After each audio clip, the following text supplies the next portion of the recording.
Our sun will have a sad ending as it fades away as a white dwarf. But stars with a mass of 10 times or more than our sun will explode in the most violent explosion in the universe.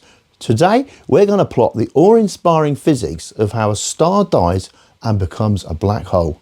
Because these stars are so massive, they are extremely luminous, placing them at the top of the y-axis on our Hertzsprung-Russell diagrams. These, the blue giants, are so massive that the gravitational forces pushing down on their cores is immensely strong, leading to an increase in the rates of fusion. This makes them very hot, incredibly luminous, and they live life really fast. A star like our sun will spend billions of years in the main sequence, but these blue supergiants will spend just a few million burning up their hydrogen.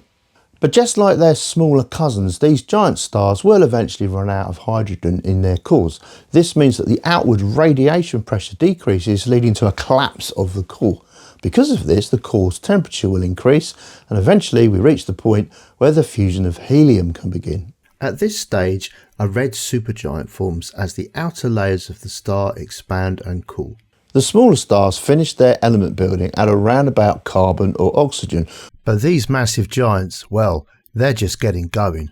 Gravity is so strong in these massive stars that it crushes the core, raising the temperature to billions of degrees, allowing heavier elements to form. Each stage happens faster than a previous one, creating a star that looks like an onion, each shell fusing different elements, surrounding a core that's growing made of iron.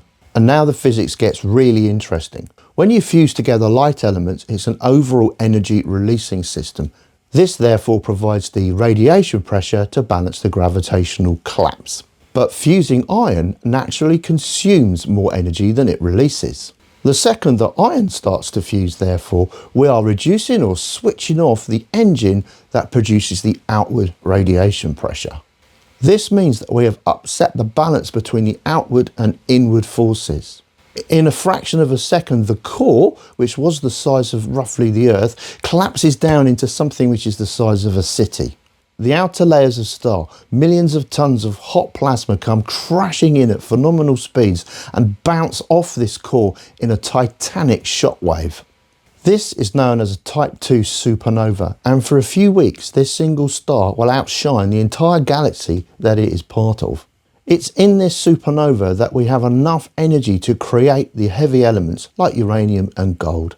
What's left behind after the supernova depends entirely on how much mass survived.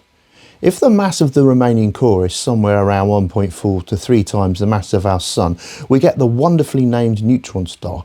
This is literally a lump of neutrons, like a giant nucleus, the mass of 1 teaspoon of which would be billions of tons. But if the core has a mass greater than about 3 times the mass of our sun, not even the neutrons can stop the crush of gravity. We end up with something known as a singularity. At this point, the escape velocity from this object is faster than the speed of light. This is the infamous black hole beloved of science fiction writers everywhere. And since not even light can escape from it, it disappears from the visible universe. These supergiants are the ultimate physical structures in our universe, but to understand the vibrations that hold them together, we need a good grip on standing waves, the subject of my next video. Don't forget to subscribe to avoid disappointment.